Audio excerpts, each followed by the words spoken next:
लोग कहते हैं कि यार एक फाइनेंस एडवाइज़र जो है वो एडवाइस दे देता है, सजेशन दे देता है, तो पैसा तो जाएगा तो हमारा जाएगा और वो साइड हो जाएगा। तो उसके बारे में आपकी क्या ओपिनियन है? इन्वेस्टर को अगर कभी भी फाइंड आउट करना है अपने लिए फाइनेंस एडवाइज़र, तो उसको क्या ऐसे पॉइंट्स है जो देखने चाहिए? अगर कोई भी फाइनेंशियल एडवाइज़र देखना है तो आप पहले देखिए कि आप कोट बोला जाता है कि middle class is just one hospital bill away from poverty.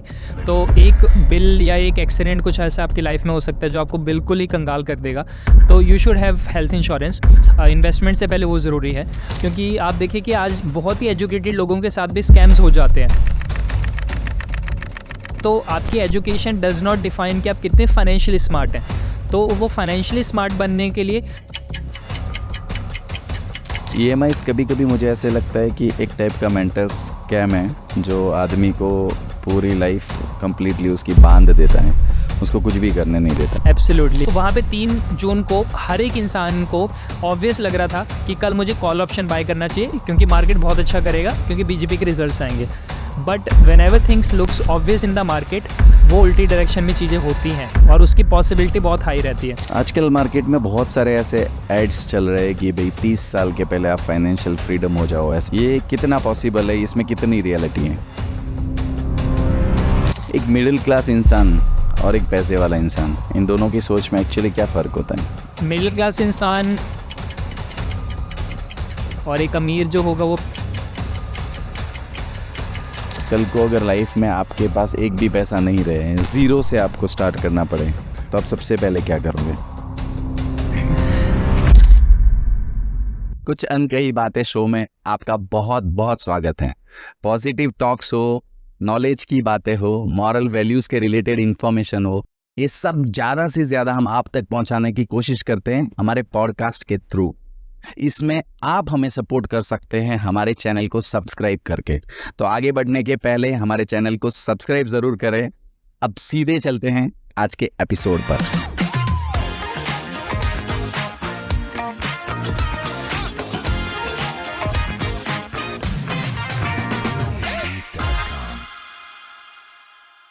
So I am Anmol Sharma and I am a finance educator and full-time content creator, and I have been managing people's mutual funds from the last 1.5 years, and at personal level I am a full-time trader।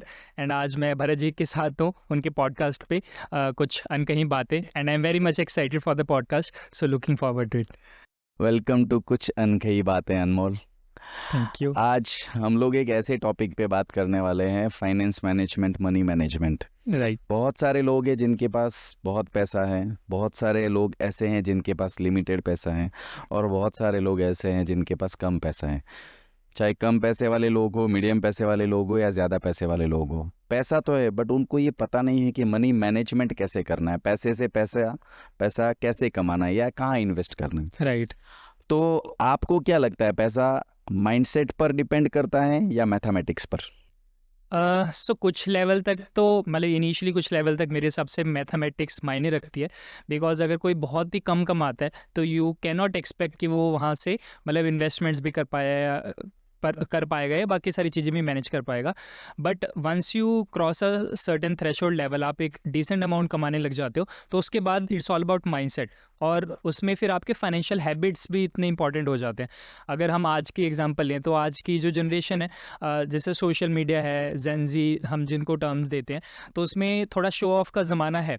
तो even though अगर किसी की financial capacity नहीं है एक नया iPhone खरीदने के लिए, बट हमने देखा कि जब भी नया आईफोन लॉन्च होता है तो कैसे लोग लाइन्स में खड़े हो जाते हैं, एंड दैट इज़ जस्ट कि उन्हें शो ऑफ करना है सोशल मीडिया पे, एंड उसकी वजह से शायद वो अपने पर्सनल कैपेसिटी के ऊपर EMIs करवा लेते हैं, और उनकी शायद सैलरी इनकम उतनी ज़्यादा नहीं होती। एंड आज के AI के ज़माने में आप एक्सपेक्ट कर सकते हैं कि अगर किसी की जॉब भी सर्टेन नहीं है, तो इमेजिन करिए किसी ने बहुत ज़्यादा हाई EMIs बनवा ली और वो उसकी जॉब चली जाती है, तो फिर वो बहुत ही एक डेट ट्रैप में फंस जाएगा। तो it's all about numbers matter करते हैं। इनिशियली आपको पैसा कमाना भी इंपॉर्टेंट है, बिकॉज अगर बहुत कोई कम कमा रहा है तो उसके लिए अलग केस है, बट अगर आप ज़्यादा कमाने लग जाते हो तो you have to manage your money properly, because आज की डेट में चाहे कोई कितना भी पैसा कमा रहा है, बट ये भी इंपॉर्टेंट है कि उसके खर्चे इक्वलेंट प्रोपोर्शन से बढ़ने लग जाते हैं। ट्रू। तो हमारी कुछ हैबिट्स ऐसी होनी चाहिए जो कि हमें मतलब फाइनेंशियली थोड़ा वेलबींग रखें हमेशा। राइट। बट ये जैसे आपने कहा कि लोगों को आईफोन खरीदना है तो ईएमआईज बांध लेते हैं, या कोई भी शौक की चीज़ें हैं जनरेशन ईएमआईज बांध लेती है, तो आपको क्या लगता है अगर उनको अपने शौक पूरे करने हैं तो ईएमआईज नहीं रखनी चाहिए या फिर वो पैसा दूसरी जगह इन्वेस्ट करना चाहिए? सो ऑब्वियसली लाइफ मेरे हिसाब से एक बैलेंस है, मतलब ऐसा भी नहीं होना चाहिए कि you only live once, YOLO वाला कॉन्सेप्ट कि आप सब कुछ ही खर्च कर रहे हो, शौक ही पूरे करते जा रहे हो, और ऐसा भी नहीं होना चाहिए कि बिल्कुल आप बिल्कुल कंजूसी में जी रहे हो, आप अपनी लाइफ नहीं जी पा रहे। तो there has to be a balance, and उसके लिए सबसे अच्छा तरीका यही है कि आपकी मतलब सिंपल से मैथमेटिक रूल्स हैं, बोला जाता है कि आप अपने जो भी ईएमआईज बनवाओ वो आपके टोटल मंथली सैलरी का it should not be more than 25 और 30%। तो एटलीस्ट आपके पास थोड़ा बैंडविड्थ रहेगा कि आप अपने रेंटल एक्सपेंसेस भी पे कर पाओगे, बाकी सारी इन्वेस्टमेंट्स भी मैनेज कर पाओगे, क्योंकि आपकी ईएमआईज अभी आपकी सैलरी का एक छोटा कंपोनेंट है। बट वो ईएमआईज को आपको मेक श्योर करना है कि वो ज़्यादा कंपोनेंट नहीं होना चाहिए। और मे बी आईफोन्स की भी अफोर्ड करने के तरीके ये हो सकते हैं कि आप एक थोड़ा उसके लिए प्लान कर सकते हो परचेज़ के लिए, कि कि आपका आईफोन अभी पुराना हो गया है और अगले साल जब लॉन्च होगा तो आप उसके लिए अभी से ही थोड़ी बहुत इन्वेस्टमेंट्स कर सकते हो, इनमें भी बॉन्ड्स, इनमें भी फिक्स्ड एसेट्स, म्यूचुअल फंड्स। एक साल ये शॉर्ट टर्म गोल्स के लिए शायद उतना अच्छा नहीं है, बट उसमें भी देर आर सर्टेन कैटेगरीज, चाहे आप हाइब्रिड ले लिए या आर्बिट्रेज फंड्स ले लिए, तो आप वहाँ पे शॉर्ट टर्म में भी कर सकते हो। तो बेसिकली आप अपने गोल्स को थोड़ा प्लान कर सकते हो, और वो अमाउंट जब डिफाइंड रहेगी उसके अकॉर्डिंग आप आज से ही हर महीने थोड़ा थोड़ा इन्वेस्ट कर सकते हो, सो दैट आप जब वो बड़ा एक्सपेंस प्लान करोगे तो सडनली आपकी पॉकेट पे नहीं आएगा। एंड ऑब्वियसली ईएमआईज थोड़ी कंट्रोल होनी चाहिए, तो आपको बैलेंस बना के चलना है, so it is like management of your life, life पैसे का प्रॉपर तरीके से मैनेजमेंट। मैनेज करना है। अब आप भी एक्चुअली यंगर जनरेशन से हो तो बहुत सारे शौक रहते हैं, तो ये सब चीज़ें जब आप दुनिया देख रहे हो, इतना सब देखने के बाद भी ये मनी मैनेजमेंट के अंदर, फाइनेंस मैनेजमेंट के अंदर आपका इंटरेस्ट कैसे आया? सो बेसिकली मेरा as a journey finance content creator and finance में कॉलेज में स्टार्ट हुआ था। तो मतलब जैसे आप मतलब मेरा शुरू से ही शौक रहा कॉलेज में कि मुझे खुद का कुछ बिजनेस करना है। तो फर्स्ट सेकंड ईयर में मैंने काफ़ी स्टार्टअप्स के बारे में पढ़ा, बिजनेसेस के बारे में पढ़ा। सेकंड ईयर में मैंने एक स्टार्टअप बिल्ड किया, दैट वाज वेरी फिजिकल, मतलब अर्बन कंपनी जैसा मॉडल था। तो हमने, जहाँ मेरा कॉलेज था जलंधर, एनआईटी जलंधर में, वहाँ पे वह पूरे इकोसिस्टम को वैसे मैंने डिजिटाइज किया। बट फिर पैरेलली मैं स्टॉक मार्केट करता था, and it was very as a random hobby, मतलब आपके शौक होते हैं तो वैसे मैं करता था। फिर कोविड से पहले पता नहीं मुझे क्या थॉट आया, मैं कोविड के बाद वाला क्रिएटर नहीं हूँ, मैं कोविड से पहले का क्रिएटर हूँ। तो बस एक रैंडम एक रैंडम बस मुझे थॉट आया कि कुछ कंटेंट क्रिएट करते हैं, बहुत ही रैंडम है, मुझे आज भी नहीं पता कि क्या रीज़न था। तो मैंने कंटेंट डालना स्टार्ट किया, और उसके कुछ महीने बाद फिर कोविड आ गया। तो मैं बहुत अपने आप को लकी भी मानता हूँ कि मैंने वो ऐसी चीज़ स्टार्ट की थी जिसमें मुझे बहुत टाइमली सपोर्ट मिल गया। So I was at the right time, कि क्योंकि कोविड में सब कुछ बंद था, ओनली मार्केट्स वर ओपन, तो लोगों का इवेंचुअली इंटरेस्ट स्टॉक मार्केट की तरफ आने लगा, बहुत ज़्यादा आने लगा, और उसकी वजह से मेरे पेज को ग्रोथ मिल गई। Very good. तो फिर मैंने अपने को फाउंडर के साथ हमने प्रॉपरली इसको एज अ बिजनेस देखा, कंपनी स्टार्ट की, और फिर हमने प्लेसमेंट्स वगैरह स्किप की, एंड देन वी थॉट कि शायद यहाँ पे फ्यूचर बन सकता है, और फिर अभी लास्ट 5 साढ़े 5 साल से ये फुल टाइम कंटेंट क्रिएशन कर रहे हैं। लेकिन एक मेरा बहुत कड़वा सवाल रहता है कि लोग कहते हैं कि यार एक फाइनेंस एडवाइज़र जो है वो एडवाइस दे देता है, सजेशन दे देता है, तो पैसा तो जाएगा तो हमारा जाएगा और वो साइड हो जाएगा, तो उसके बारे में आपकी क्या ओपिनियन है? तो मेरे हिसाब से कि ये इंडस्ट्री बहुत ही ज़्यादा रेगुलेटेड है और होनी भी चाहिए। एंड हम जो अभी मतलब म्यूचुअल फंड्स का भी काम करते हैं, we have proper licenses, proper knowledge है, एंड पूरी रिसर्च टीम है।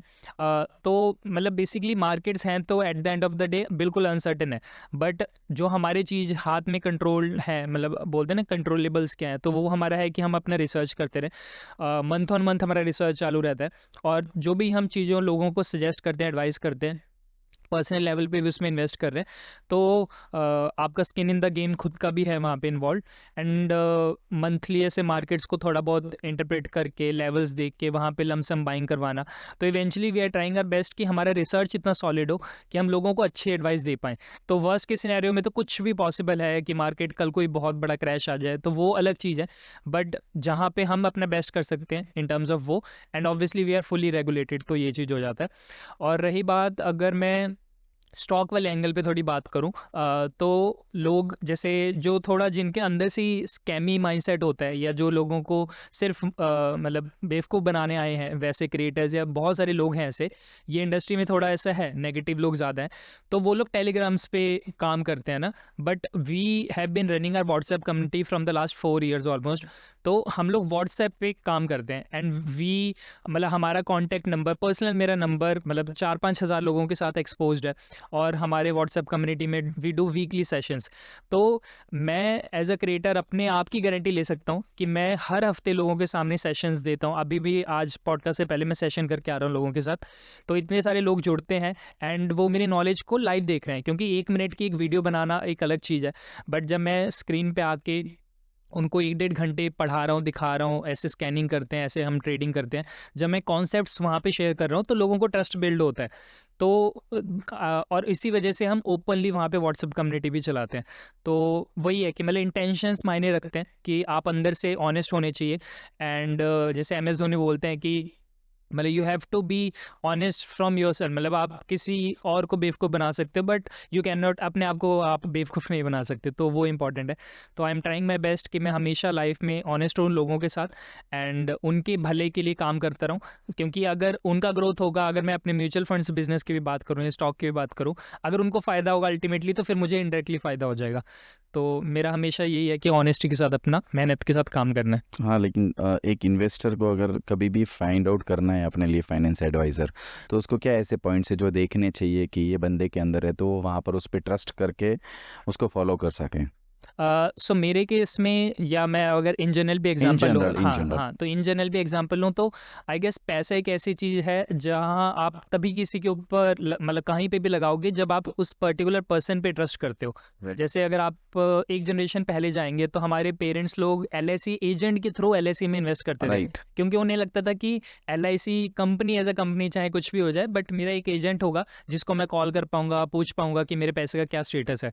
तो वो एजेंट के ऊपर ट्रस्ट था उनका। और आज की डेट में आपको सामने वाले पे ट्रस्ट होना चाहिए।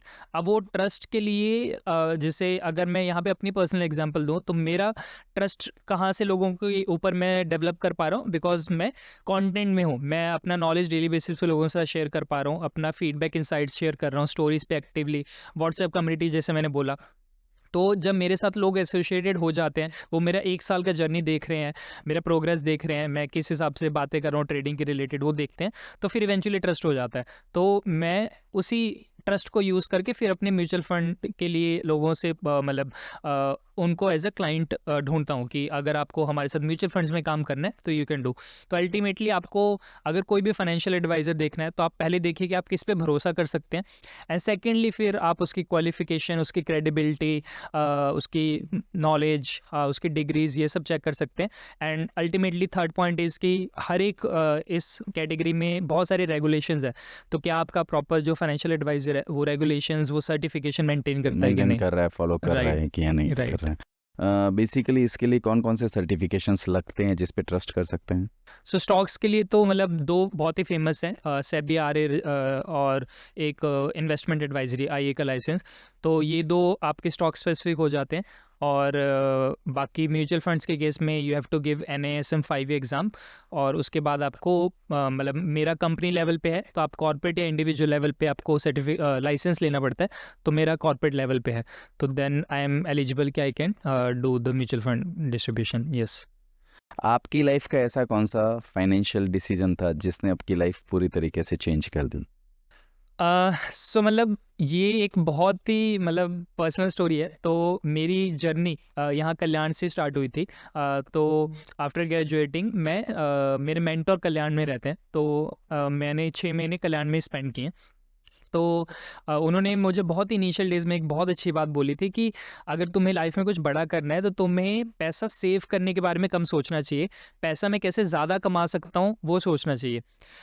विच आई फील आज के डेट में बहुत रिलेट कर पाता हूँ कि जैसे आपने स्टार्टिंग में क्वेश्चन पूछा था ना कि हमारे शौक वो हैं, तो इसलिए मैं बोलता हूँ शौक होना ज़रूरी है। एंड आपको उस शौक को पूरा करने के लिए फिर आपके माइंड में एक एम होना चाहिए कि मुझे इतना पैसा कमाना है, तब मैं ये शौक पूरा कर पाऊँगा। तो मेरा फिर आज के डेट में मेरा जो को फाउंडर भी, हम दोनों का ये पर्सपेक्टिव रहता है कि हम कैसे पैसा ज़्यादा कमा पाए, और पैसा ज़्यादा कमाने के लिए जो भी मेहनत करनी है, जो भी अलग अलग चीज़ें करनी है, वो हम करने के लिए रेडी हैं, बट कैसे पैसा कमाना ज़्यादा हम कमा पाएँ। तो वो मतलब बहुत इंपॉर्टेंट लेसन मुझे सीखा है। तो मतलब सबसे मेन उसके ऊपर फोकस करना हाँ, चाहिए कि आप पैसा ज़्यादा से ज़्यादा कैसे कैसे कमाएं कमा इंस्टेड पाए ऑफ सेविंग मनी, क्योंकि आप सेव करके एक लिमिटेड है, आप 100 रुपये कमा रहे हैं तो आप मतलब आपके रेंट है, सब कुछ एक्सपेंसेस है, फूड एक्सपेंसेस, आप 100 में से कितना ही बचा पाएंगे, 50 60 70 एट मैक्स। बट अगर आप सोचें कि मैं 100 को कैसे 200 रुपये कमा सकता हूँ, तो आपके अगर एक्सपेंसेस वो लिमिटेड है या ग्रेजुअली इंक्रीज करें, तो आप सोचिए कि अगर आपके एक्सपेंसेस 70 से 100 हो जाते हैं बट आपकी अर्निंग 100 से 200 हो जाती है, तो यहाँ पे you are saving like in rupee terms you are saving 100 rupees. तो वो इम्पॉर्टेंट है। आपकी फाइनेंशियल जर्नी में आपका सबसे बड़ा इन्फ्लुएंसर कौन है? तो मेरे केस में आई वुड से एक तो मेरे मेंटर हैं ही हैं, बट मेरा जो को फाउंडर है, पार्टनर है, मतलब हम दोनों का ऐसा लगता, हमने क्या है कि मतलब शुरू से कॉलेज में साथ है, मतलब उसका भी नाम आशुतोष है, मेरा अनमोल है, तो हम दोनों का नाम ए से स्टार्ट होता है। तो हम क्लास में भी रोल नंबर्स हमारे पास थे, हमारे जो सब ग्रुप्स होते थे लैब्स वगैरह में वो भी बिल्कुल पास पास। तो हम बहुत एक दूसरे को जानते हैं। तो हमने बिजनेस भी जब स्टार्ट किया तो वही ट्रस्ट के बेसिस पे किया। तो जब हमारा प्रॉपर ऐसे ट्रेडिंग फाइनेंस की जर्नी स्टार्ट हुई तो वी वर लाइक कि नहीं होता कि आप एक सिंगल इंडिविजुअल अगर स्मार्ट है तो वो एक के बराबर है, बट अगर 2 इंडिविजुअल स्मार्टनेस के साथ काम करें तो वो 11 हो जाता है। राइट। तो मेरे केस में मुझे ये लगता है कि जो मेरा को फाउंडर था उसके साथ मिलके जो हम लोग मतलब at the company level grow कर पाए और एट अ पर्सनल लेवल भी ट्रेडिंग में जो कर पाए grow in terms of knowledge and strategies बनाना है सब कुछ, तो वो दोनों की कॉम्बिनेशन से हो पाया। तो मैं उस पार्टनर को वो मेरे को बहुत मानता है और मैं उसको बहुत मानता हूँ। तो ये हमारा बहुत आपस में कोलैबोरेशन भी बहुत अच्छा ज़्यादा है। यस। अब हम एक प्रैक्टिकल सवाल पे आते हैं कि कल को अगर लाइफ में आपके पास एक भी पैसा नहीं रहे, जीरो से आपको स्टार्ट करना पड़े, तो आप सबसे पहले क्या करोगे? तो मतलब जैसे प्राइमरी प्रोफेशन मेरा भी नॉलेज का, और मैं अपना फ्यूचर अभी ट्रेडिंग में देखता हूँ, तो मुझे ये पता है कि मेरे पास ट्रेडिंग की नॉलेज है। अब उसको मोनेटाइज करने के लिए ऑब्वियसली मेरे पास कैपिटल होना चाहिए, क्योंकि पैसे के ऊपर ही पैसा बना पाओगे आप। अब वो जो प्राइमरी इनकम है उसको मे बी कमाने के लिए मुझे कुछ करना पड़ेगा, बिकॉज मैं जैसे आज की डेट में इवन दो हम ट्रेडिंग कर रहे हैं, बट मैं बहुत फर्म बिलीवर हूँ कि आपका प्राइमरी और सेकेंडरी इनकम में फ़र्क होना चाहिए, अनलेस आपका सेकेंडरी इनकम बहुत बड़ा हो गया कि आपको प्राइमरी की ज़रूरत नहीं पड़ रही। बट क्योंकि हम लोगों ने अभी स्टार्ट किए हैं करियर्स, और कोई मेरा फैमिली, हम दोनों का कोई फैमिली बैकग्राउंड ऐसा था नहीं, तो हमने स्टार्टिंग से खुद के लिए वेल्थ खुद से बनाया। तो अब वहाँ पे प्राइमरी इनकम के लिए जैसे मुझे कंटेंट क्रिएशन की समझ है, मुझे पता है कि इंस्टाग्राम पे क्या चीज़ें वर्क करती हैं, तो मैं ऑब्वियसली कंटेंट दोबारा रीस्टार्ट करूँगा, एंड मैं उस कैटेगरी में स्टार्ट करूँगा जहाँ पे मेरी एक्सपर्टीज़ है, which is obviously finance, trading and stock market. तो मे बी अगर मेरा पेज चला जाए, मेरा सब कुछ चला जाए, तो I will still restart content thing, and उसी कंटेंट को बिल्ड करके मैं अपने प्राइमरी इनकम पे फोकस करूँगा, एंड वही प्राइमरी इनकम को फिर मैं ट्रेडिंग के थ्रू सेकेंडरी इनकम बनाने का ट्राई करूँगा। बट मैं कभी भी ऐसा नहीं सोचूंगा कि मैं प्रॉपरली ट्रेडिंग से ही पैसा कमाऊँ, क्योंकि राइट। वो एक सेकेंडरी इनकम की तरह है। अगर मेरे पास बिल्कुल हज़ारों करोड़ रुपए हो जाए या बहुत बड़ा पैसा हो जाए तब अलग बात है, बट जब तक मेरे पास एक बहुत बड़ा नंबर नहीं है तब तक मैं प्राइमरी इनकम और सेकेंडरी इनकम में डिफ्रेंसिएशन रखूंगा, और मैं प्राइमरी पे फोकस करके सेकेंडरी को बढ़ाने का ट्राई करूंगा। Right, very nice. लोगों के पास अगर पैसा है, किसी के पास एक एक्स्ट्रा इनकम आ रही है, जैसे उसकी मंथली सैलरी 50,000 है, राइट, और उसका ओवरऑल एक्सपेंसेस 30,000 के आसपास है, 15-20 हज़ार रुपया महीने का बचा रहा है, तो आपको क्या लगता है कि उसको वो पैसा कहाँ पर इन्वेस्ट करना चाहिए? सो कोई भी एक नॉर्मल इंसान है जो एक पैसा नॉर्मल कमा रहा है, उसको आई वुड से कि पहले एक हेल्थ इंश्योरेंस ज़रूर लेना चाहिए, क्योंकि जैसे एक कोट बोला जाता है कि middle class is just 1 hospital bill away from poverty. तो एक बिल या एक एक्सीडेंट कुछ ऐसा आपकी लाइफ में हो सकता है जो आपको बिल्कुल ही कंगाल कर देगा, तो you should have health insurance. Investment से पहले वो ज़रूरी है, और अगर आपके थोड़े डिपेंडेंट्स हैं, आपकी वाइफ है, आपके बच्चे हैं, तो ऑब्वियसली टर्म इंश्योरेंस भी होना चाहिए। तो अगर ये सिंपल से 2 इंश्योरेंसेस भी ले लिए तो आपकी life in terms of insurance वाला बिल्कुल एंगल सेट हो जाता है। फिर आपको सिर्फ अब इन्वेस्टमेंट्स पे फोकस करना है। उसके लिए कोई भी बिगिनर है वो म्यूचुअल फंड्स के थ्रू जाए। म्यूचुअल फंड्स में भी आप अपने पोर्टफोलियोज को 2 कैटेगरीज में डिवाइड कर सकते हैं कि लॉन्ग टर्म पोर्टफोलियो है तो मैं एग्रेसिव फंड्स में इन्वेस्ट करूंगा, शॉर्ट टर्म पोर्टफोलियो है तो मैं अपने शॉर्ट टर्म गोल्स के लिए इन्वेस्ट करूंगा। आप अलग अलग तरह की SIP सेट कर सकते हैं। एंड देन अगर आपके पास और थोड़ा टाइम बचता है, आपको थोड़ी स्टॉक्स की समझ है, तो आप इंडिविजुअल स्टॉक्स की तरफ भी जा सकते हैं। बट ट्रेडिंग में फ्यूचर्स एंड ऑप्शंस या FNO आपको तभी करना चाहिए जब आपके पास प्रॉपर नॉलेज है और टाइम भी है, क्योंकि इसमें मूवमेंट्स सेकंड्स में, मिनट्स में आते हैं। तो एक बहुत अच्छी केस स्टडी है कि एक पर्सन शायद थोड़ा सा थीटा टी के प्रीमियम खाने के चक्कर में उसने ऑप्शन सेलिंग की थी और वो एक्सपायरी का दिन था और इट वाज लाइक कि अगर वो नॉर्मल डे होता तो वो थोड़े बहुत प्रॉफिट के साथ दिन एग्जिट करता, बट उसने वो जिम चला गया 1-1.5 घंटे के लिए और मार्केट में सडनली रिवर्सल आया और उसका कुछ काफ़ी बड़ा अमाउंट लाइक 34-35 लाख ऐसा कुछ अमाउंट था जो कि वाइप आउट हो जाता है। तो इट्स लाइक कि आप 1-1.5 घंटे के लिए जिम गए बट आप अपने अगर ऑप्शंस पोजीशंस को ट्रैक नहीं कर पा रहे, आपने स्टॉप लॉस नहीं लगाया हुआ था, तो बहुत बड़े लॉसेस भी हो सकते हैं। तो इट्स लाइक कि नॉलेज होना तो इम्पॉर्टेंट है ही है, बट साथ साथ में वो टाइम और लेजर कि आप अपने स्क्रीन पे बैठ के या फिर एटलीस्ट टूल्स के थ्रू आप अपने ट्रेड्स को मॉनिटर कर पा रहे हैं, तभी FNO में जाना चाहिए। राइट।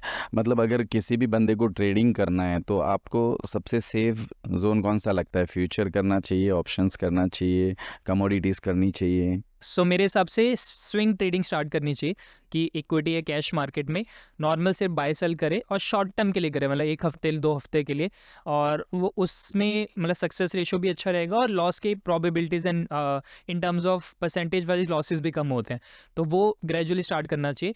देन इक्विटी मार्केट में ही आप इंट्राडे कर सकते हैं बिकॉज वहाँ पे भी लेवरेज एटलीस्ट 5x ही आपको मिलता है, तो उसमें भी कंट्रोल्ड लॉसेज होते हैं। फ्यूचर एंड ऑप्शन में बिल्कुल लास्ट पे जाना चाहिए एंड एज ए सेड कि उसके लिए थोड़ा नॉलेज बहुत इंपॉर्टेंट है, तो उसके बाद ही फ्यूचर एंड ऑप्शन देखना चाहिए। जैसे आपने म्यूचुअल फंड की बात की, एक होता है म्यूचुअल फंड, एक होता है SIP, क्या डिफरेंस है इन दोनों में? तो म्यूचुअल फंड्स एक एसेट क्लास हो गया कि जैसे हमारा स्टॉक मार्केट है वो एक मतलब इक्विटी मार्केट वो एक एसेट क्लास है, मतलब इक्विटी में भी आप स्टॉक मार्केट और म्यूचुअल फंड्स को बोल सकते हैं। अब म्यूचुअल फंड्स एक ऐसी जगह है कि मुझे पता है वहाँ पे मैं पैसा डाल सकता हूँ, बट किस तरीके से पैसा डाल सकता हूँ वो तरीके को हम SIP बोलते हैं। And SIP is nothing but systematic investment plan, यानी मैं सिस्टमेटिकली मैं डिफाइन करूँगा कि मेरा हर महीने इस तारीख को इतना अमाउंट ऑटोमेटिकली डेबिट होता जाए और वो 1, 2, 3, 4 म्यूचुअल फंड्स में इन्वेस्ट हो जाए। तो म्यूचुअल फंड मेरा एंड गोल है कि जहाँ पे मैं इन्वेस्ट करता हूँ अपना कैपिटल, बट SIP मेरा तरीका है कि मैं किस तरीके से इन्वेस्ट कर रहा हूँ। Okay, so SIP is like आपका एक बेसिकली हर महीने कुछ पैसा ऑटोमेटिकली इन्वेस्टमेंट में चला जाता है। राइट। एक होता है फाइनेंस एजुकेशन, एक होता है फाइनेंस स्मार्ट पर्सन, तो इन दोनों में क्या डिफरेंस है एक्चुअली? मतलब अगर आप देखेंगे कि जैसे एजुकेशन होना, मतलब जैसे बोलते हैं ना कि मतलब हम बहुत एक सिंपल सा हिंदी स्लैंग है कि पढ़ा लिखा गवार जैसे बोला जाता है, तो आप एजुकेटेड हैं या आप अवेयर हैं, है ना, क्योंकि आप देखिए कि आज बहुत ही एजुकेटेड लोगों के साथ भी स्कैम्स हो जाते हैं, राइट। तो आपकी एजुकेशन डज नॉट डिफाइन कि आप कितने फाइनेंशियली स्मार्ट हैं। तो वो फाइनेंशियली स्मार्ट बनने के लिए आपको वही फाइनेंशियल थोड़े जो हैबिट्स हैं अपनी हैबिट्स को अच्छा करना पड़ेगा। अब इसकी सिंपल सी एग्जांपल्स अगर हम सोचें तो ये हो जाती है कि किसी की सैलरी अगर पहले 1 लाख रुपए थी तो उसमें उसका तब भी गुजारा बहुत मतलब हो रहा था अच्छे से। किसी की सैलरी आज के डेट में अगर वो 3x भी कर ले, 3 लाख कर ले, बट आज की डेट में भी वो स्ट्रगल कर रहा है, तो ऑब्वियसली उसने पैसा ज़्यादा कमा के भी वो फाइनेंशियली स्ट्रगल कर रहा है, दैट मीन्स उसके फाइनेंशियल हैबिट्स अच्छे नहीं है, क्योंकि उसके इनकम बढ़ी बट उसने अपने एक्सपेंसेस को भी सेम प्रपोर्शन में बढ़ा दिया। तो वहाँ पे आपको थोड़ा स्मार्ट होना पड़ता है कि मुझे कितनी चादर फैलानी है, कितनी अपनी EMIs बनवानी है।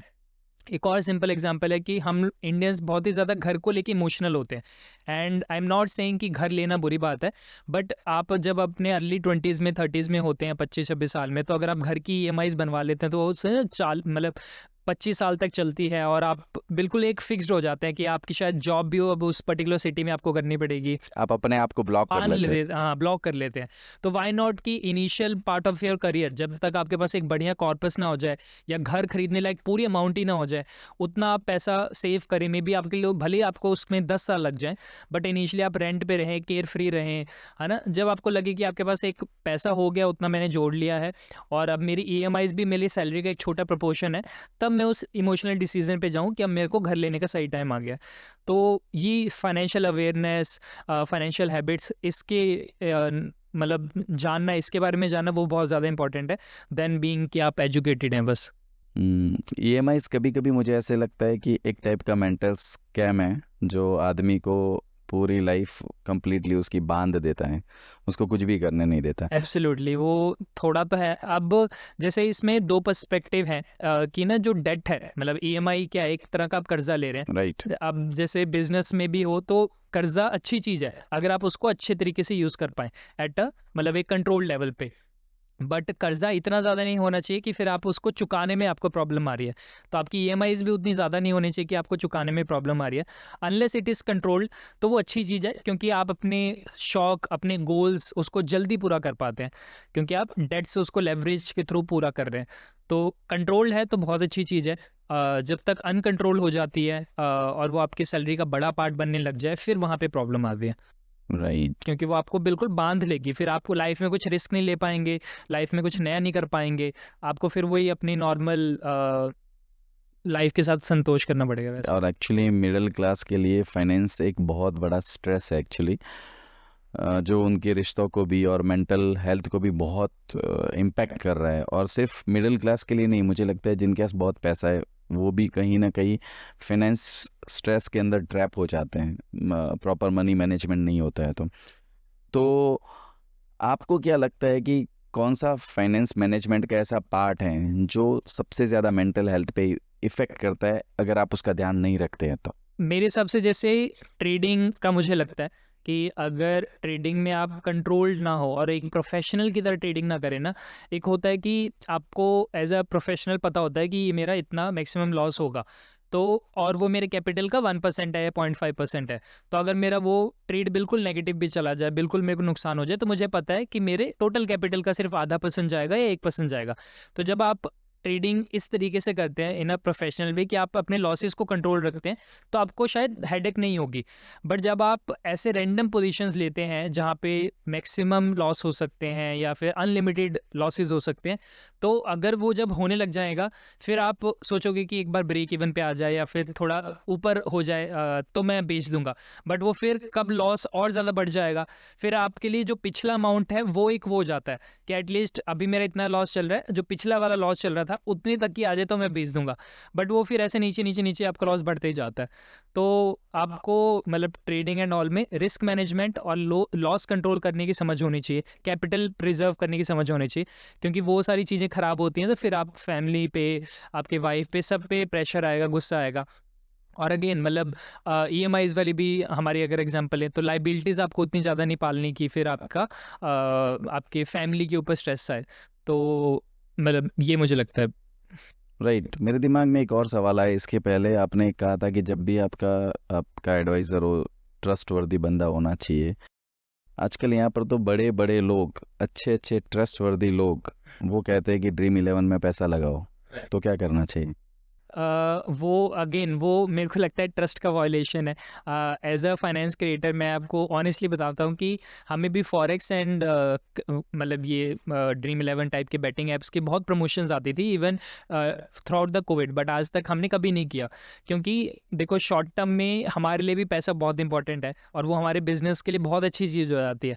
बट एक होती है आपकी ह्यूमन वैल्यूज़, या आप कैसे मतलब आपके क्या माइंडसेट रहता है, तो वो अपने वैल्यूज़ के ऊपर कभी कॉम्प्रोमाइज़ नहीं करना चाहिए। पैसा इवेंचुअली आ जाएगा।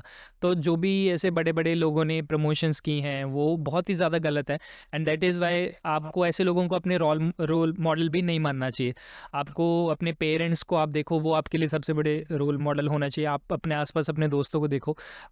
तो वही है कि अगर कोई आपका सीधा सीधा ट्रस्ट ब्रीच कर रहा है तो उसके साथ कोई मनी रिलेटेड ट्रांजेक्शन्स करने का मतलब नहीं है, क्योंकि आप उसके ऊपर ट्रस्ट नहीं कर पाएंगे और फिर कल को कुछ होगा तो आपका रिग्रेट वाली फीलिंग अलग आएगी आपको।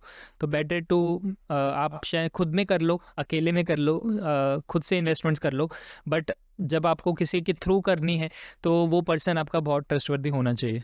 तो इतने बड़े से बड़े लोग क्यों पैसा कमाने के लिए ऐसी चीज़ें करते हैं कि जिससे एक आम आदमी डूब भी सकता है, उसको नुकसान हो सकता है? मतलब आई एग्री, मतलब मुझे ही लगता है। और वो इनफैक्ट आप पैसे से ज़्यादा खाने पीने की भी आइटम्स देख सकते हाँ हैं, वो ऐसे 100% ऐसी ऐसी चीज़ें बहुत प्रमोट सारी करते चीज़ें हैं, हैं जो खुद नहीं खाते होंगे, चाहे राइट, चाहे स्किन केयर रिलेटेड हो, चाहे फूड फूड रिलेटेड हो, चाहे रिलेटेड हो। इन्वेस्टमेंट रिलेटेड हो। एब्सोल्युटली, बट वही मुझे लगता है कि वैल्यूज़ की बात है। अब हम उनके केस में तो ये भी नहीं बोल सकते कि उनके पास पैसा नहीं है, उनके पास पैसा भी है, उनके पास पैसा भी है, फेम भी फेम भी है, है, ट्रस्टवर्दी भी है, सब लोग भी, बट वो जानते भी है, कहीं भागने वाले भी नहीं है। सही बात है, बट वही मुझे लगता है कि वैल्यूज़ की बात है। कुछ लोग वैल्यूज़ फॉलो कुछ लोग करते हैं, कि जो कॉम्प्रोमाइज़ नहीं करते, कि बट अब ऐसा हो गया कि जो जो वैल्यूज फॉलो करते हैं उनको साइडलाइन कर दिया जाता साइडलाइन है। कर दिया जाता है, क्योंकि ये इंडस्ट्री थोड़ी वैसे हो जाती है ना कि जो उस टाइप के ब्रांड्स प्रमोट कर रहा होगा तो उसके लिए शायद और भी बहुत सारे ब्रांड्स आएंगे प्रमोशन के लिए, जो बोलेगा कि नहीं मुझे नहीं करना, तो वो नहीं करता। जैसे आई गेस सचिन तेंदुलकर की ये एग्जांपल है कि 1992 के राउंड या कुछ वर्ल्ड कप में जब अपना वो आईटीसी का सिगरेट ब्रांड विली, वो उनके ब्रांड एम्बेसडर में होते थे, तो उन्होंने बैट पे वो स्टिकर उनका लगाने से मना कर दिया था कि मैं स्टिकर नहीं लगाऊंगा बिकॉज ये ऐसा एक ब्रांड है जो मैं प्रमोट नहीं करना चाहता। It's very true, but unfortunately उन्होंने भी ड्रीम ड्रीम ड्रीम 11 को इलेवन पे वो प्रमोट कर दिया। प्रमोट किया, तो वो वही है कि वैल्यूज चेंज हो गई। ट्रस्ट नो डाउट, सवाल ही नहीं, उनके ऊपर ऐसा ट्रस्ट था और उन्होंने ऐसा किया भी था, राइट, बट कहीं ना कहीं ड्रीम 11 करने के बाद शायद एक चीज़ें चेंज हो गई। मतलब कभी कभी परसेप्शन इस तरीके से क्रिएट किया जाता है कि आप बच ही नहीं पाते उससे। एब्सोल्युटली। ये मुझे लगता है आज के यूथ के लिए सबसे बड़ी प्रॉब्लम्स होती हैं फेस करने के लिए। ऐसी कौन सी छोटी सी हैबिट है जो हम लोग डेली अपनी रूटीन पे अप्लाई करें तो आपकी लाइफ में एक लंबा फाइनेंशियल चेंज ला सकती हैं?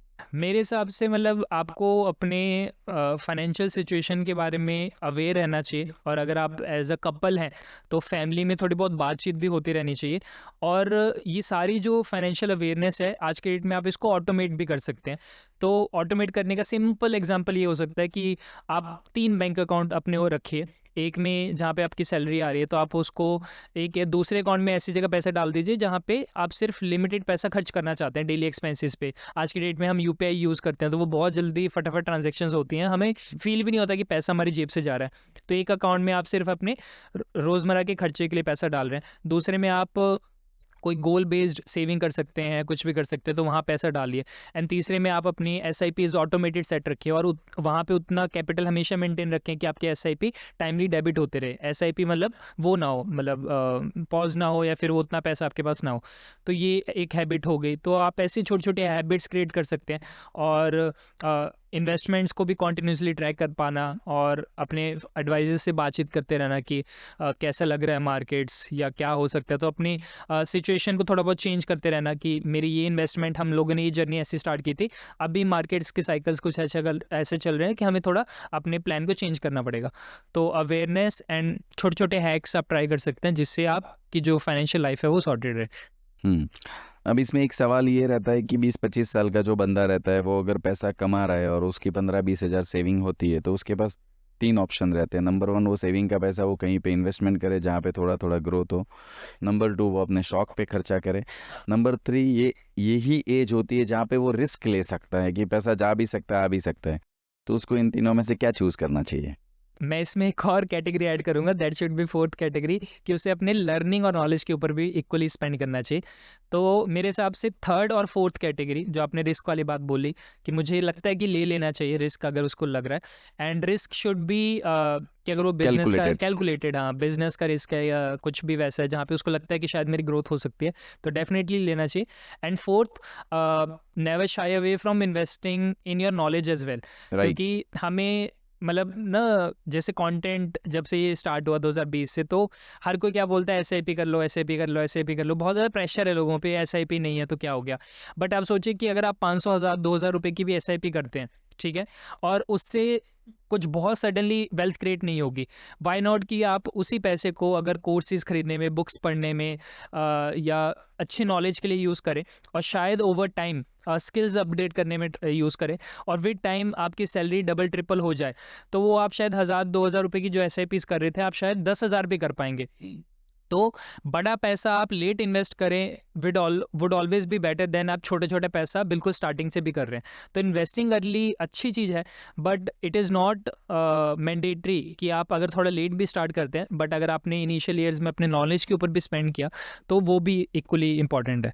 मतलब आपका कहना ये है कि एक बार के लिए आप जिस टाइम पे एसआईपी पे या म्यूचुअल फंड पे समझो इन्वेस्टमेंट कर रहे हो, आपको छोटा छोटा रिटर्न दिखेगा, आप नॉलेज पे इन्वेस्टमेंट करोगे तो उस टाइम शायद एक्सपेंसेस दिखेगा वो, हाँ, बट तो इट वो इज़ आपके गोइंग, पे ऑफ करेगा वो लेटर आपको ऑन। पे ऑफ करेगा और वो ज़्यादा बड़ा रिटर्न दे सकते हैं। ROI ऑन स्किल वो बहुत बड़ा आएगा then ROI on mutual fund या इन्वेस्टमेंट के ऊपर। ट्रू, ये एक बहुत इम्पोर्टेंट चीज़ है जो लोगों को समझनी चाहिए कि नॉलेज के ऊपर पैसा इन्वेस्ट करना ही चाहिए। इंडिया में ऐसे कौन से कॉमन फाइनेंशियली ट्रैप्स हैं जो सबसे ज़्यादा हो रहे हैं? तो एक तो ये शो ऑफ वाला जो हमने स्टार्टिंग में भी बात की, तो आपकी EMIs हो गई, आपके एक्सपेंसेस कुछ ऐसे बन गए कि हमें शो ऑफ करना है। सेकेंडली कुछ लाइफस्टाइल की भी चीज़ें हैं कि जैसे अगर हम कोई मेट्रो सिटी में रहते हैं तो इट इज़ मैंडेटरी कि आपको फ्राइडे को क्लब ही जाना है, मतलब अल्कोहल पे स्पेंड करना है। तो ये जो लाइफस्टाइल की भी है, अगर काफ़ी बार तो ये होता है कि चलो लोगों को, कईयों को शौक भी होता है कि क्लबिंग करना, वो ठीक है, बट बहुत सारे लोग बस पीयर प्रेशर में ही करते हैं। तो मुझे ये लगता है कि आपको अपने आप को रिस्ट्रिक्ट करना आना चाहिए कि once in a while it's fine, but अगर वो मेरे नेचर में नहीं है, मुझे पसंद ही नहीं है, तो मैं बस सोसाइटी को खुश करने के लिए क्यों ऐसी जगह पैसा डालूं। तो लाइफस्टाइल एक्सपेंसेस को भी कंट्रोल किया जा सकता है।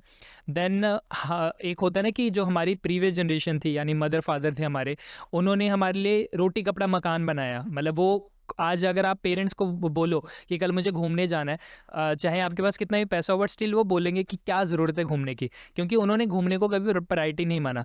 हमारी जनरेशन ने रोटी कपड़ा मकान के ऊपर बिल्ड किया है, तो हम थोड़ा वांट्स के ऊपर फोकस कर पाते हैं। तो हमें लगता है कि travelling also part of life, which is obviously.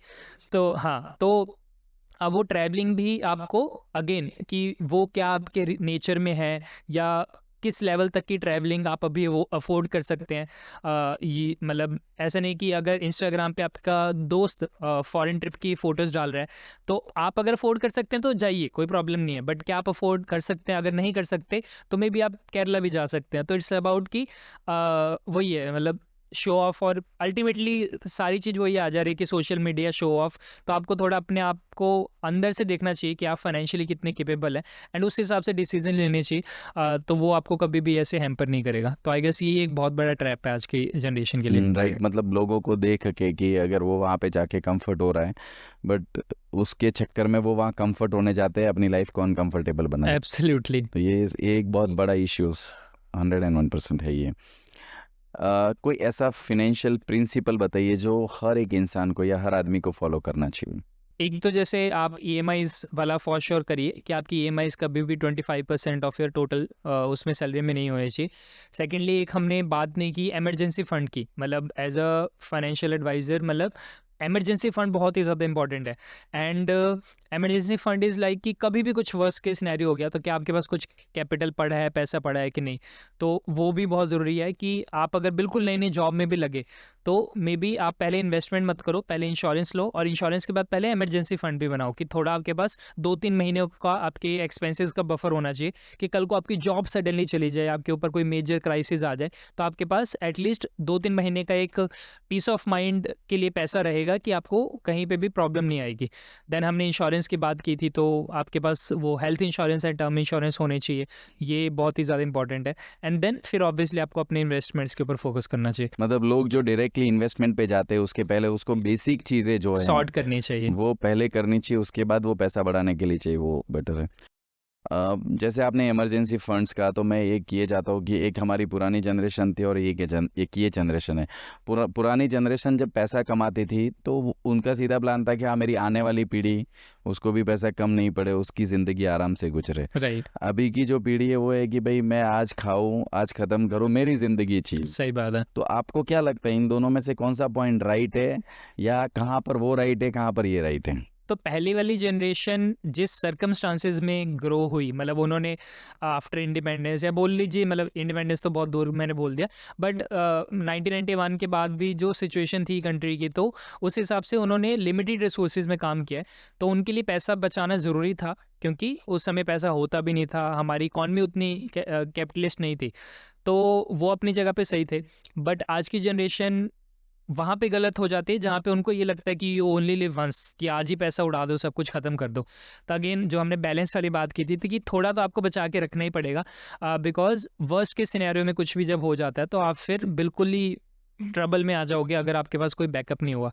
तो इसलिए एक फाइनेंशियल बैकअप होने के बाद आप ट्रैवल करो, आप घूमो, अपने शौक पूरे करो, वो अच्छी चीज़ है आज की जनरेशन में जो हमारे पेरेंट्स में नहीं थी। राइट, हमारे पेरेंट्स अगर पैसा भी कमा लें तो वो शायद घूमने उमने में कभी नहीं स्पेंड स्पेंड करेंगे, नहीं करते तो थे। वो उनकी गलत थी। बट आज की जनरेशन का वही जो प्लस पॉइंट है, उसमें अगर कंट्रोल एक ले आए तो वो बहुत अच्छी चीज़ हो जाएगी। मतलब वो है कि 4 पीढ़ी की सोचते थे और हम 4 साल की भी नहीं सोचते हैं। राइट तो राइट, इस बीच का जो बैलेंसिंग है वो वो ही कहीं पे इम्पोर्टेंट करना है। चाहिए। वही, मतलब आप कहीं पर अपने शौक की वजह से एटलीस्ट आपकी लाइफ तकलीफ में नहीं आए। हाँ आपको राइट, इतना तो बैलेंस करना ज़रूरी बैलेंस है। जरूरी मतलब है। आप ऐसा नहीं है कि पूरा पैसा बचा के रखो, पूरा ही सेविंग्स में रखो, बट इतना भी मत उड़ाओ शौक के लिए कि राइट, मतलब आईफोन भी अगर आपको लेना है 17 तो आपने पूरा ईएमआई ले लिया और शौक पे खर्चा करो, सही बात है। तो वो तकलीफ नहीं होनी चाहिए। I totally agree. बहुत सारे लोग हैं जो स्टॉक मार्केट से डरते हैं, तो क्या उनको स्टॉक मार्केट से एक्चुअल में डरना चाहिए?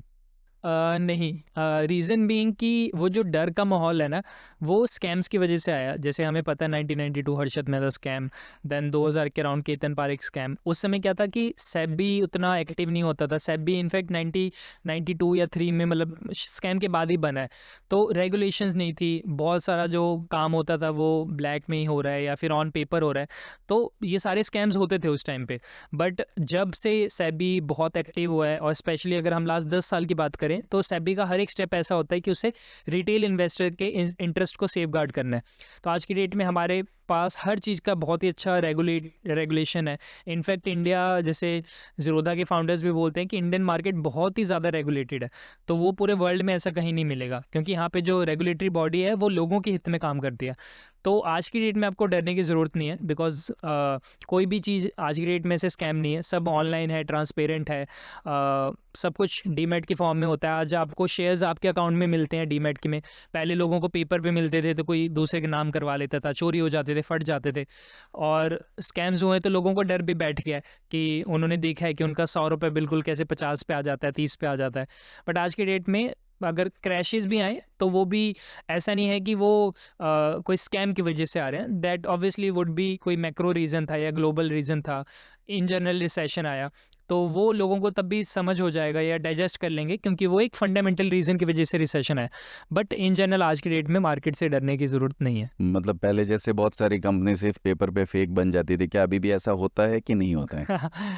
ये हो जाती हैं चीज़ें तो जैसे आपको ही पता ही है, तो शेल कंपनीज हैं, मॉरिशस में लोग खोलते हैं, सिंगापुर खोलते हैं, तो अभी भी होती हैं चीज़ें, बट स्टिल दे आर, अगर स्टॉक मार्केट लेवल पे बात करूँ तो बहुत अच्छा कंट्रोल है। एंड ये विद टाइम और अच्छा हमारा मार्केट कंट्रोल और रेगुलेटेड होते जाएगा।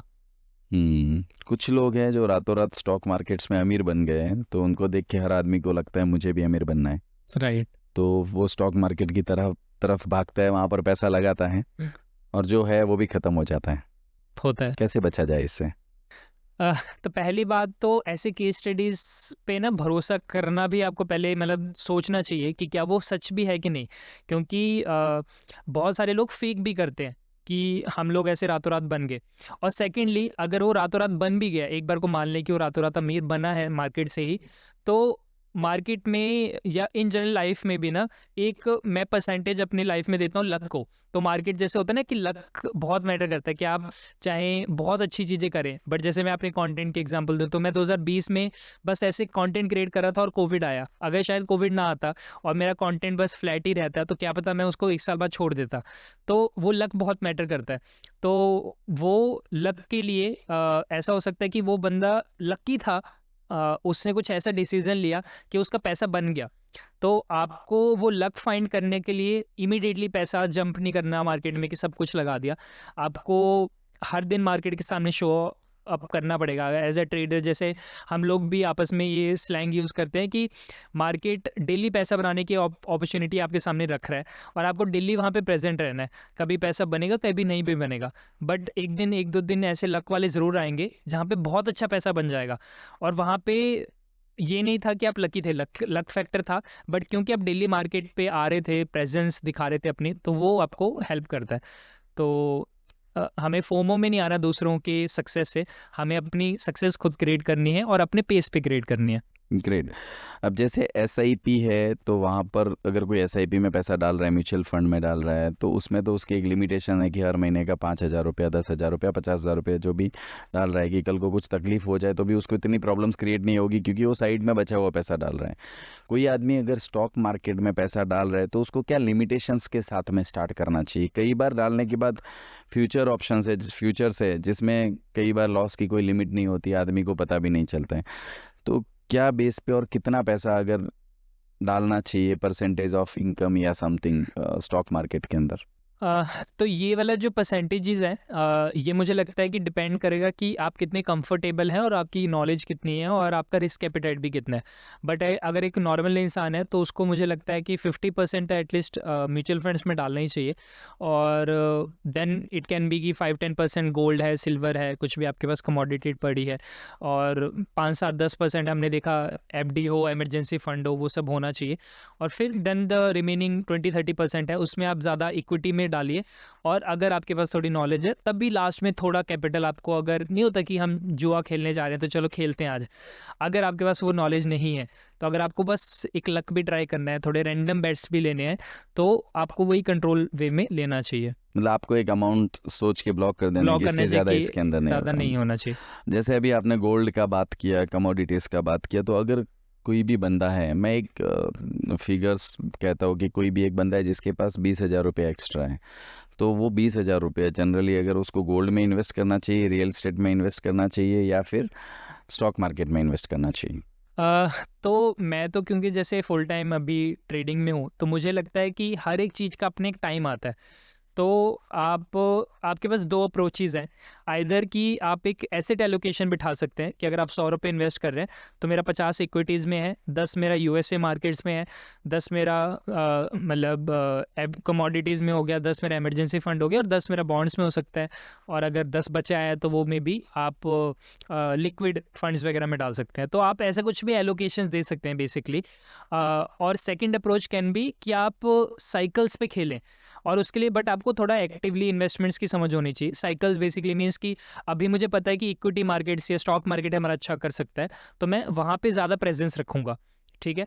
और जब मुझे लगता है कि अभी इक्विटी मार्केट्स को बेचने का टाइम है, और वो आपको टेक्निकल्स पे ट्रेडिंग में चार्ट्स देख के सब समझ आता है, आपको हिंट्स पता लगने लग जाती है, तो वहाँ पे शायद आपका सिस्टम या आपके चार्ट्स बताएंगे कि अभी मुझे सिल्वर में ज़्यादा डालने की ज़रूरत है, तो आप सिल्वर में ज़्यादा डाल सकते हैं।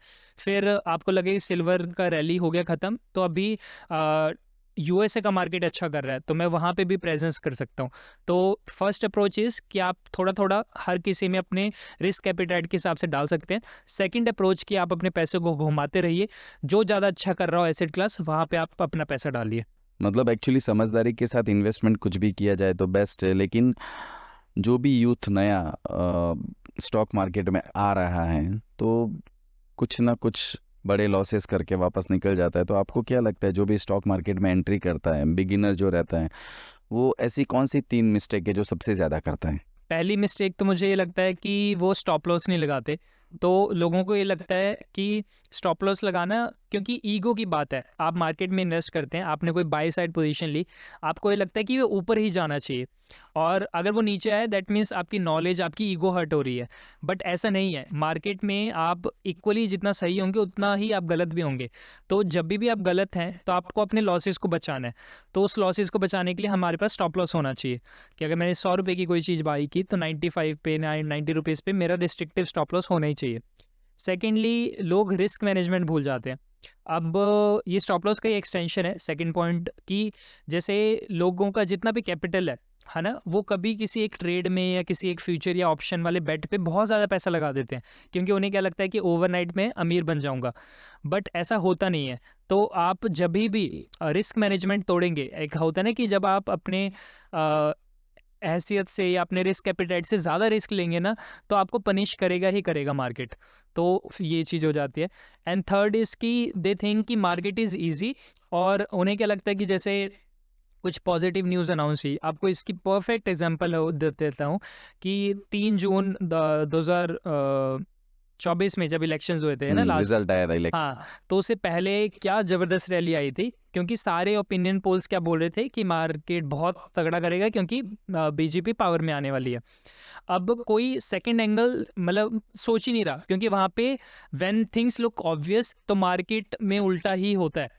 अब मैं आपको इस कॉन्वर्जेशन के बाद अपने मोबाइल का एक स्क्रीनशॉट भी दिखाऊंगा चैट का, जो हमारे व्हाट्सएप कम्युनिटी में हमने भेजा था कि कल 4 जून है, इलेक्शन के रिजल्ट्स है, but are you prepared for the downside, कि अगर सीट्स नहीं आती बीजेपी की तो क्या आप रेडी हो? तो जब भी अब वहाँ पे 3 जून को हर एक इंसान को ऑब्वियस लग रहा था कि कल मुझे कॉल ऑप्शन बाय करना चाहिए क्योंकि मार्केट बहुत अच्छा करेगा क्योंकि बीजेपी के रिजल्ट्स आएंगे। But when ever things looks obvious in the market, वो उल्टी डायरेक्शन में चीज़ें होती हैं और उसकी पॉसिबिलिटी बहुत हाई रहती है। तो आप Right. देखिए सीट नहीं आई बीजेपी की और मार्केट उस Market दिन crash हो 7-8-10% निफ्टी Crash इतना हो गया क्रैश हुआ था। तो वो है कि वहाँ पे अगर मैं सिर्फ कॉल साइड बाय कर लेता तो ऑब्वियसली मेरे को कितना नुकसान हो सकता था, मतलब ऑब्वियसली पूरा कैपिटल जाएगा ही जाएगा। तो ये बहुत इंपॉर्टेंट है कि आप हमेशा दोनों पर्सपेक्टिव लेके चले मार्केट में। और वैसे भी मार्केट के सामने तो मुझे लगता है ईगो रखना ही नहीं चाहिए।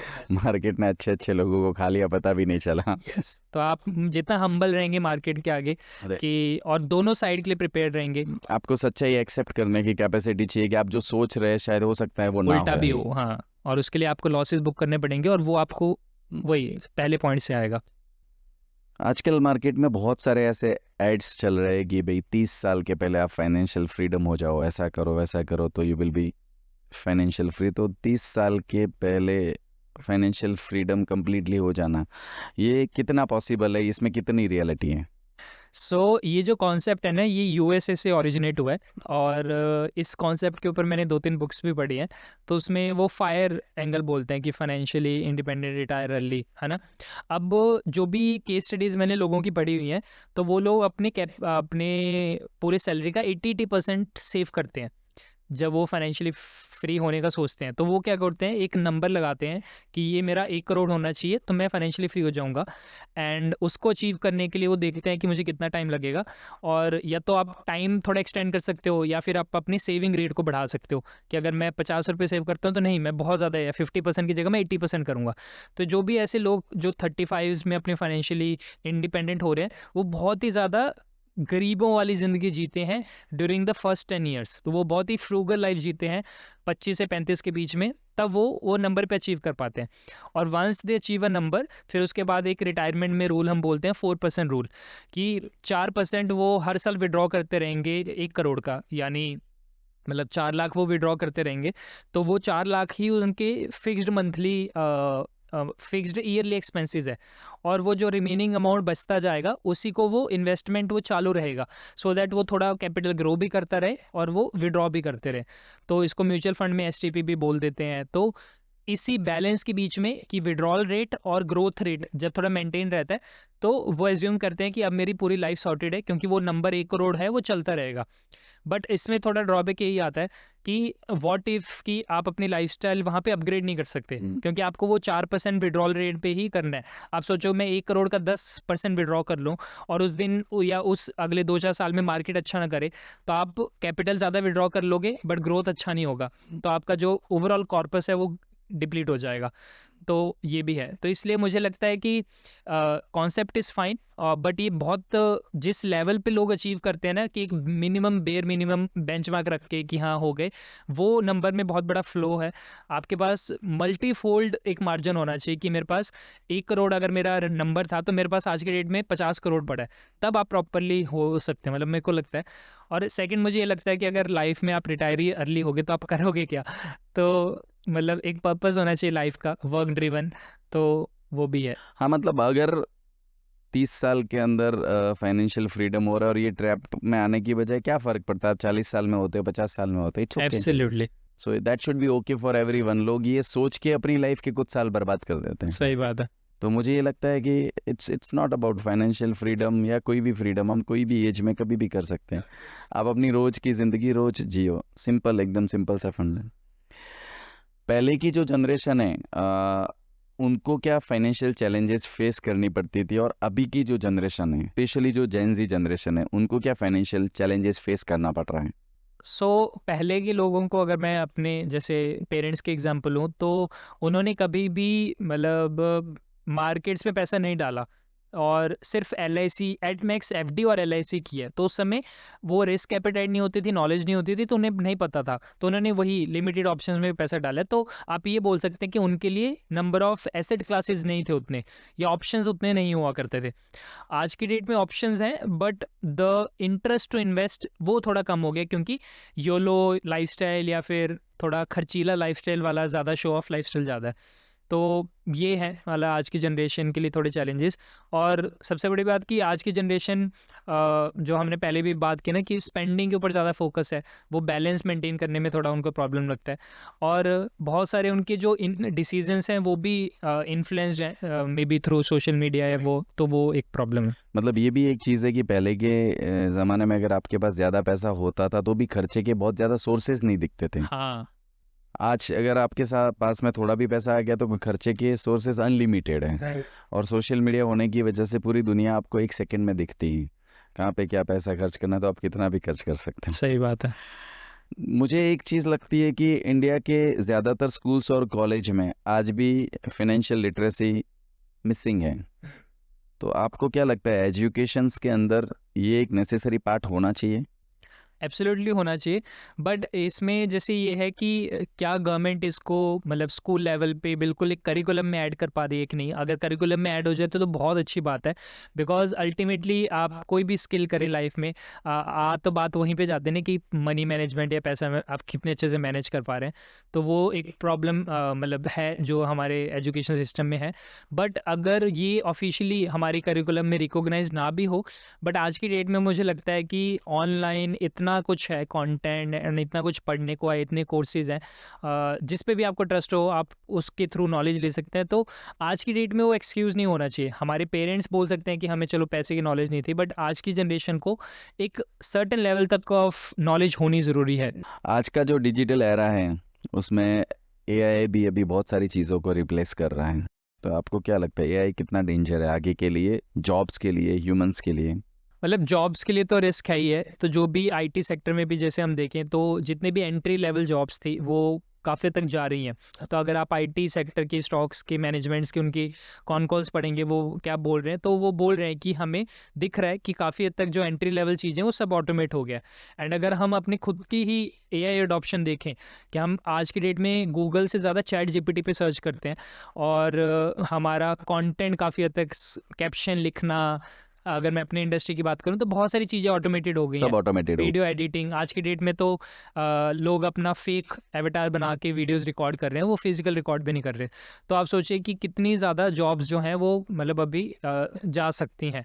तो डेंजरस तो फॉर श्योर है, बट इसका एक ही सोल्यूशन है, लिटरली एक ही सोल्यूशन है कि आपको टाइम के साथ अपने आप को अपडेट करना ही अपग्रेड पड़ेगा। करना पड़ेगा। तो आप कोई भी प्रोफेशन में हैं, आप डेवलपर हैं, आप इंजीनियर हैं, आप कुछ भी हैं, आपको टाइम के साथ अडॉप्ट अपने करना आप को पड़ेगा। अपग्रेड करो। अगर एआई का जहाँ पे भी यूज़ करना है आप करते रहो, नहीं तो आप पीछे रह जाओ। नहीं तो आपको स्किल सीखनी ही पड़ेगी, अदरवाइज आप पीछे रह जाएंगे। ऐसा कौन सा फाइनेंशियल ट्रेंड आपको लगता है कि जो अगले 10 साल में एक बहुत बड़ा शेप देगा? मतलब मैं वैसे ट्रेडर हूँ तो मेरा लॉन्ग टर्म माइंडसेट उतना चलता नहीं है, बट मुझे लगता है कि जो भी ये EMIs वाला ट्रैप है, क्रेडिट कार्ड स्पेंडिंग है, ये बढ़ती ही जाएगी, बिकॉज अभी भी हमारी इकॉनमी फॉर्मलाइज नहीं हुई है। अब जाके थोड़ा बहुत फॉर्मलाइज होने लगी है।